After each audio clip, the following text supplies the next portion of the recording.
The Flutter of a Butterfly's Wings by Kit Kats. Chapter 2. Dissemble. Summary. Dissemble. Verb. To hide under a false appearance. After weeks of study, Izuku had come prepared. The League's current base of operation was in an obscure bar in a shady part of the city. To look dangerous was an invitation for violence. To look inexperienced was an invitation for robbery. So he chose to blend in. A black cloak with a hood concealed his face and body nicely. His hair had been haphazardly spray-painted black. Gelled back to hide his wild curls, green eyes were hidden with dark blue contacts. Izuku had used tissue to pad out the cloak, giving the appearance of a short, stocky person instead of a thin 12-year-old. All in all, Izuku felt like he was playing an elaborate game of dress-up. Maybe he was going a little overboard, but he'd rather be paranoid than dead in a ditch. Kurogiri seemed to buy it, at the very least. He'd taken Izuku's brazen declaration in stride, giving a decisive nod. "Very well, Deku. Pleased to meet your acquaintance." Izuku inclined his head slowly, heart pounding with adrenaline. "Likewise." "Normally," Kurogiri mused, "that would be all. We don't really have much of an initiation process, you see." Izuku tilts his head, and Kurogiri takes the silent cue. "But you've really impressed our organization, so to speak." Dark mist pools from Kurogiri's palms and drifts onto the floor, chilling Izuku's ankles. It coalesces behind him, opening up into darkness. A figure steps out, and for a terrible instant, fear grips Izuku's heart.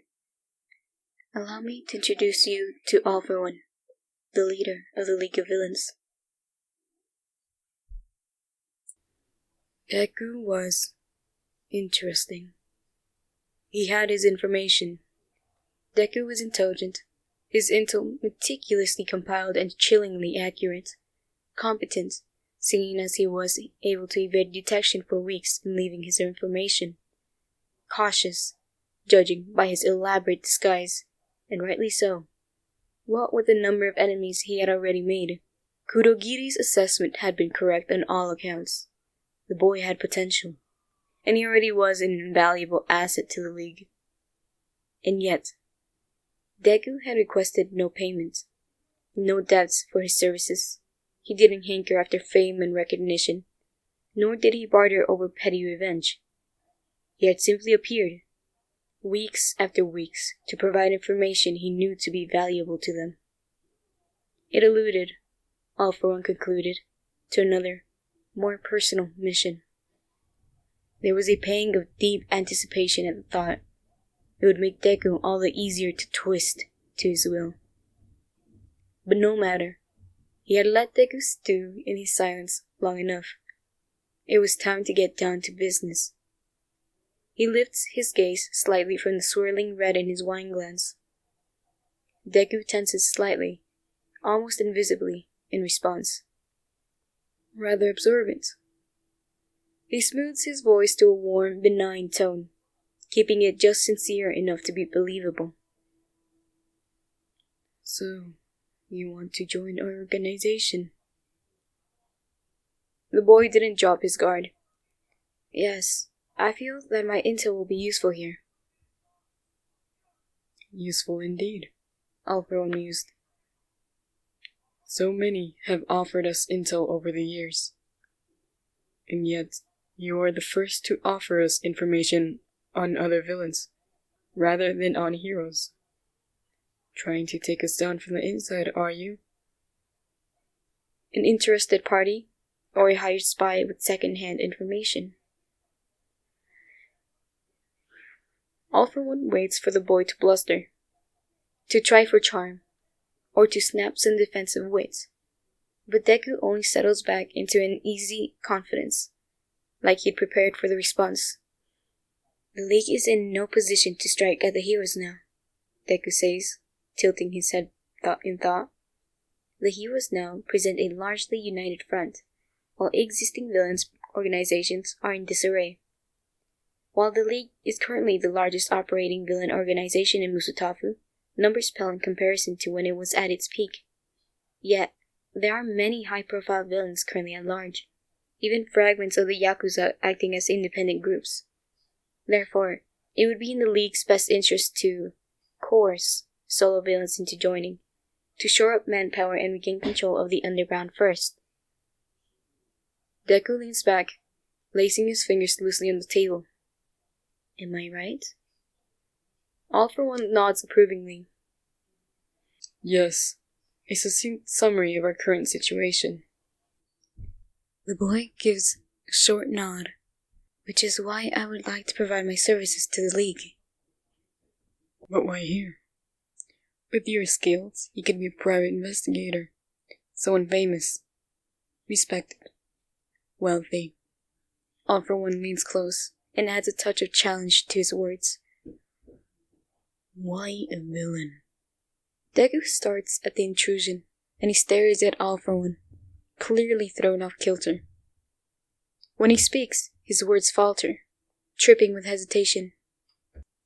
I wanted to be a hero. It carries a touch of resentment, and All for One leans back in acknowledgement.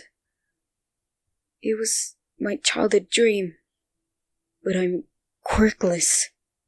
The word practically drips with resentment. For that, I've been mocked, belittled, fucking looked down on for it. Even my own family thinks I'm fucking useless. Deku spits, and All for One can hear the venom in his words, feel the contempt in the curl of his lip. And when I asked my hero, my childhood idol, if I could be a hero, even without a quirk? He breaks off, jokes on it, voice trailing down to a whisper. He told me no. There's quiet fire in his voice when he says, I'm going to prove them wrong. All for One allows silence to fill the space, to echo the bitterness. To Deku, it would look like he was giving him a respect, a moment of silent gravitas. In truth, he couldn't be more delighted. He'd cracked the enigma. Deku, at his very core, was looking for his sense of worth, to prove himself. He could almost laugh at the mundanity of it all.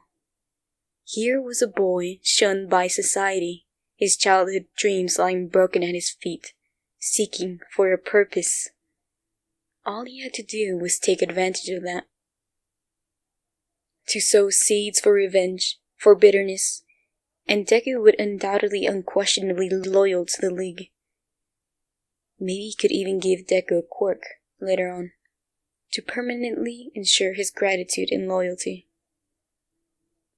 One more failure to fling back to the hero's face at the right time, and Deku was infinitely more useful than Shigaraki. Oh, he was going to break him apart. But first, to establish the sense of trust. Deku, quirkless or not, what you have done for this organization, no, what you have done for me has been invaluable. He watches the line of Deku's shoulders relax, as expected, and continues. You've already proven yourself to us. We'll provide everything you need to get our information. He stands and offers a hand. Welcome to the League of Villains, Deku. The boy stands, looking at his hand cautiously. He reaches out, grabs it, and shakes it as if he were gripping his only lifeline. Thank you. The words are raw, grateful with pathetic sincerity. Smug triumph rushes up, and it tastes like power on his tongue. Deku was going to be such a useful weapon. Outside the bar, Kurogiri gives him a little black cell phone with little fanfare. We'll contact you through this. Any equipment or resources you need can be procured through us too. Izuku takes it with a brief nod. He strides away quickly, like a shadow fading into the night. He makes it as far as a nearby alley, tucked out of sight, before he retches. Bile spilling from his throat, pulling on the uneven tar of the street. Izuku wipes his mouth, and the cool night air stings his raw throat. He's in. Izuku had fed All For One a pack of lies, acted his fucking heart out, and he'd swallowed it whole. Hysterical laughter bubbles up, slipping through his fingers. I'm working for the fucking League of Villains. The realization comes all at once, the horror a knife in his heart. His breath twists off into a choking gasp. For an instant, the shame almost blinds him. Izuku's working with a man that had killed his friends, that had killed him. Screams fading to nothingness. Izuku can't hear Kachan anymore. Shreds of pink costume, dark smoke from an engine exhaust. Red and white hair splayed on the ground. Fire and smoke. Smoke and ashes, and a hand clamping tighter, tighter, tighter. Izuku retches again, a hand flying to his throat, working against nothing to drag in air. Cool plastic meets his neck instead, and he drags a hand away to look at the offending object. A cheap, prepaid cell phone rests in his palm, made to be discarded. A means of contacts with the League, the only evidence that he'd ever agreed to join the League. A sudden impulse to fling it away strikes him, and for a wild, brief moment, Izuku actually considers it. Instead, he closes his fingers around it, tucking it into his pocket. Like it or not, it was far, far too late to turn back now, and Izuku's plan had only just begun. Izuku spends the next 2 weeks training and gathering supplies. He sneaks out every few days to hand over an analysis notebook. There's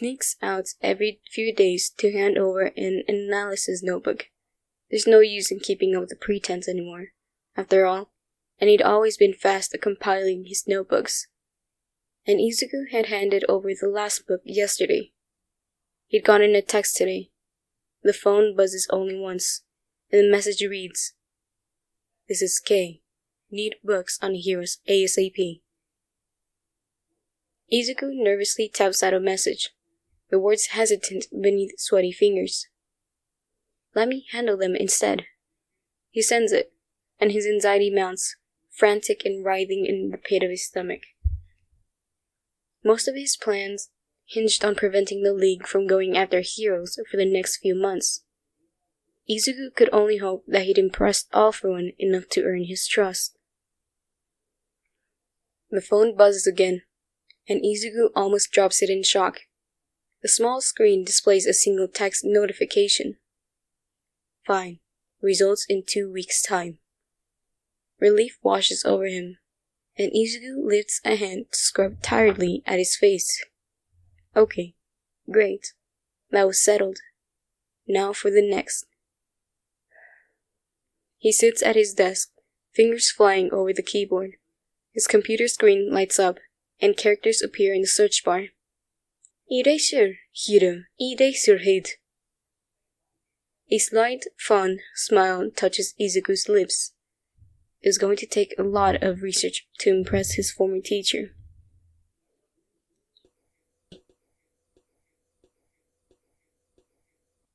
Shota was fairly certain that he was being stalked. Normally, it would be easy enough to handle, albeit a little tiresome. He'd been a pro hero for decades, and a teacher at UA for a better part of his career. Shota had dealt with his fair share of crazed fans, inept ambushes, and the like. What bothered him was that he'd gone a full week without catching the culprit. And strangely enough, his stalker was being oddly helpful. Villains that he fought would experience sudden malfunctions. A villain's weapons would jam, backfire, by a few precious seconds of delay. Getaway engines sputtered out of gas in the middle of a chase. Civilians were quietly led out of skirmishes before villains could use them as leverage. Even villain hostages being rescued in the heat of the battle. All witnesses had described the same thing, a blur of black, a reassuring voice, before they were suddenly whisked to safety. It all pointed to a new vigilante, and yet, the person had appeared only in situations where Aizawa was involved. The same convenience, however, soon appeared in numerous villain fights across the city. To the untrained eye, it would appear that luck was simply on the hero's side.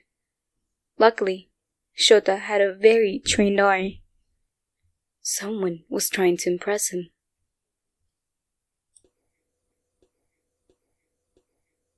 Aizawa was almost done with his nighttime patrol, and the skies growing lighter. It had been strangely quiet, devoid of any villain activity. Quite unusually, seeing as he was standing in the back alleys of Musutafu's underworld. The hairs on the back of his neck prick, and he spins around to see a figure step out of the shadows. Schooling his features into a mask of detached interest, Shota lifted a brow. So you're the one who's been following me around? The figure shrugged. Guilty as charged. Shota almost reels back in shock. The voice is high, unbroken. He's talking to a child. How old are you? The figure shrugs back their hood, and Shota takes the boy in. Plain, unruly green hair, green eyes, no discernible quirk. His mouth quirks into a bright, unrepentant grin. 12 this year. Shota pinches the bridge of his nose. He can already feel a headache coming on. 12. This entire week, the 12-year-old boy had been running into the fray, saving civilians and sabotaging villain equipment, all without being seen. God, he doesn't know whether to be amazed at his evident skill or to throttle the kid for his damn foolhardiness. I'm assuming you didn't do all that for an autograph, did you? Shota asked dryly. Oh, I want to become a hero, and I need you to train me. Shota stares, looking for the poor humor in the words, because surely this is some joke. But the kid looks right back, gaze intent, brazen. Sorry, kid. Shota flips down his goggles, makes to turn away. I don't do outside classes. If you want me to train you, you'll have to make it to UA. Not that the boy should have any trouble, based on what Shota had seen in the past week. He could probably pass the entrance exam with flying colors. With a damn rainbow even. The boy shakes his head, eyes sharpening. I can't do that without training. I'm quirkless. Quirkless.